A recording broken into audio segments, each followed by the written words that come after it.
Arai Guma by Marc Yamaguchi. Chapter 6, Ray, Part 1. Fat chance, bitch! Ray regretted saying those words, for not a second longer had Rose knocked her son on the head so hard she caused him to bite his tongue. Now he had 2 wounds that bled. Your father may be a bum, but not my son. Rachel, go on. All eyes were on Rachel. This was the first time their mother had invited a sibling to speak at length. Rachel's heart skipped a beat, and then she began again. Look, I've watched Severn's pledges mount the green wheelie and fail. I've seen them pin their hopes on the turn, and they become, what, ordinary rank and file. Ray cut in. You know nothing of the selection process. Severn wants a winner. I've been waiting for my turn, and I'm damn close now. I do this, we don't go hungry. We're going to get... But Ray's excitement stopped short when he noticed his sister examining her front paws like she had found some imperfection.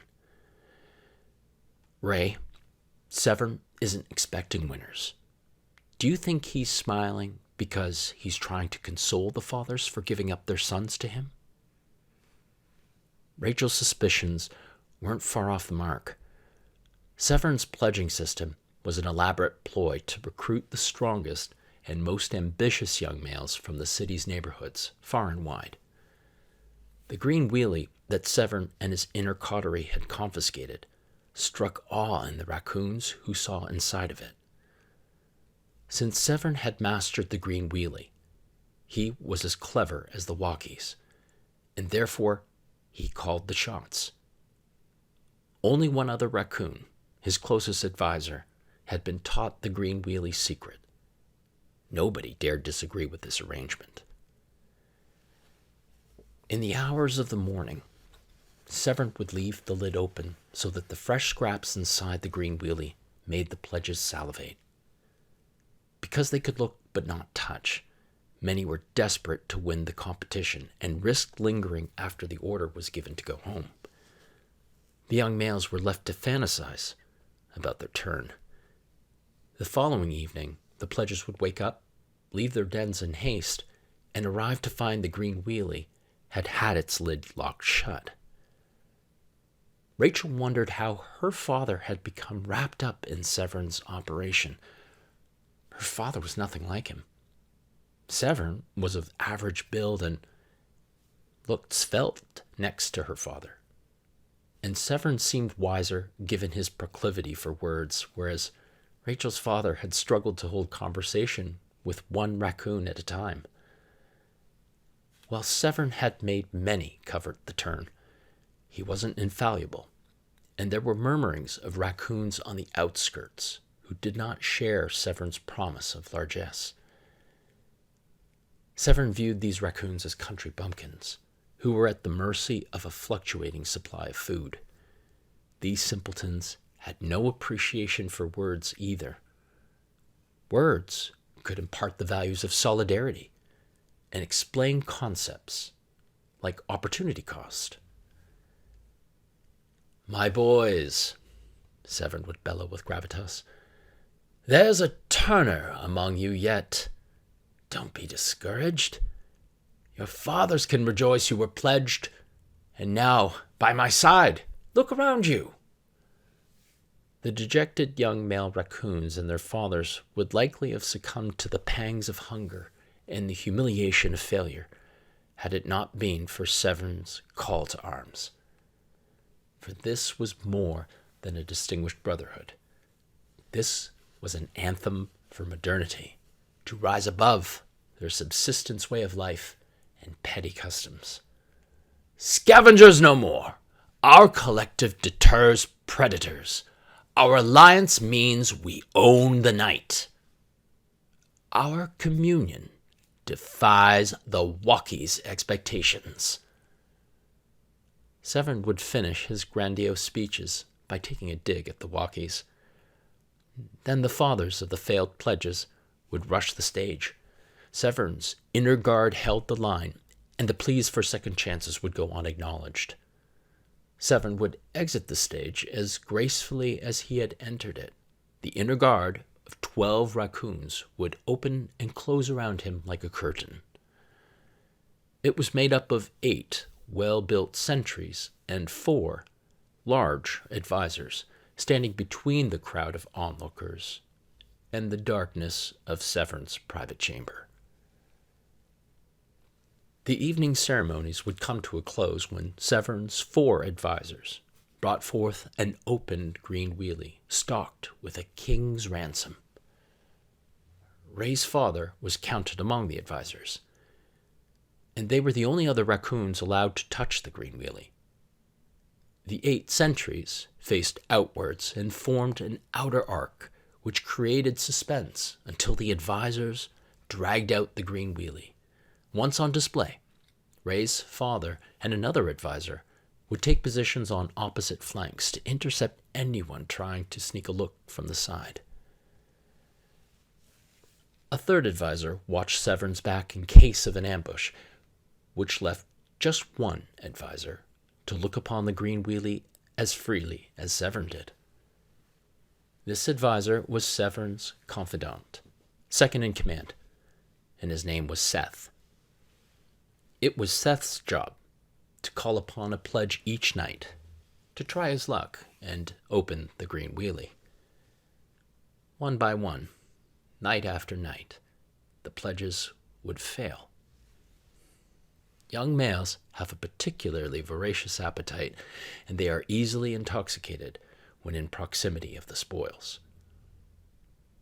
Severn knew that the smell of the prized green wheelie could distract the young males from focusing on what they were doing.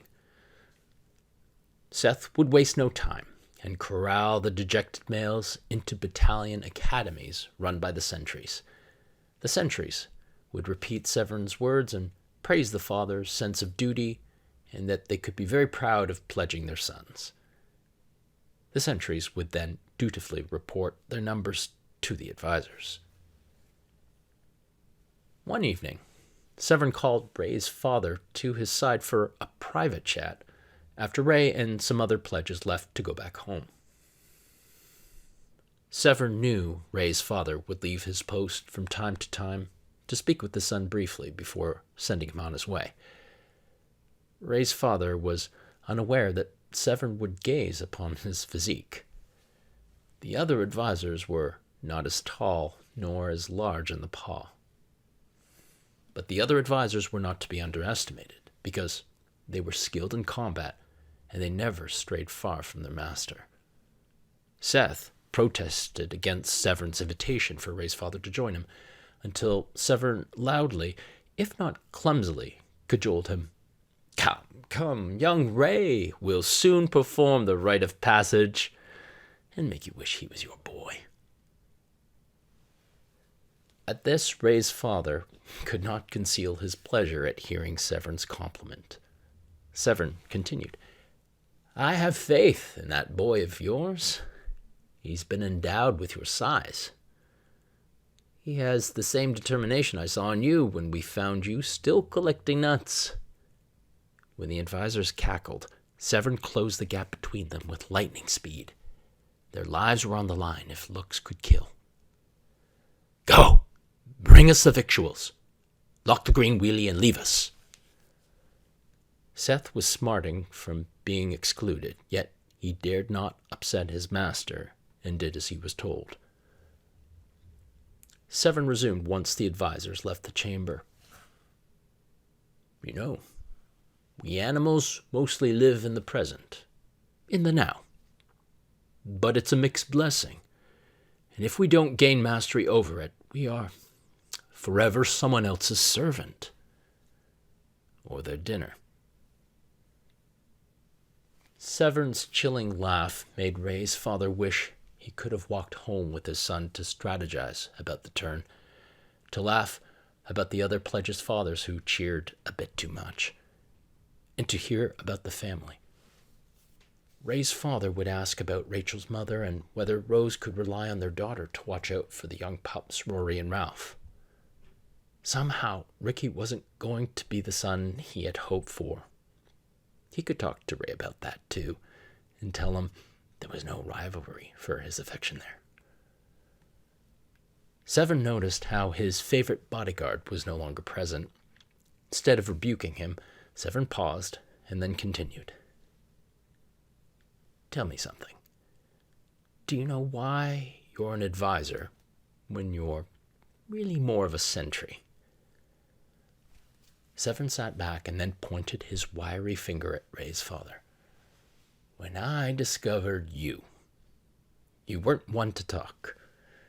My advisors and I saw you hammering away at that bird feeder you had wrestled to the ground. I thought we could use that kind of muscle. My advisors wanted to brush you off. They balked at your story of the red-tailed hawk. Forgive them for not seeing the big picture. Severn glided closely to Ray's father like he was skating on ice. You have a big boy. Do you think he can master the turn? Oh, you do. You know, he's next to press his luck, or pull, or whatever you've coached him to do. Ray's father was normally the strong and silent type, but his nerves got the better of him when Severn insinuated Ray had inside information on the turn. His monosyllabic "No!" echoed so loudly in Severn's chamber that Seth, who was behind the doorway and straining to hear what was being discussed, leapt up in the air like a cat who's caught by surprise and then lands on all fours. Severn was amused. Come now. The victuals over there are yours. Seth was incredulous. As Ray's father collected a modest ration and began to leave, Severn pulled him close and added with guttural malevolence, Don't let me down.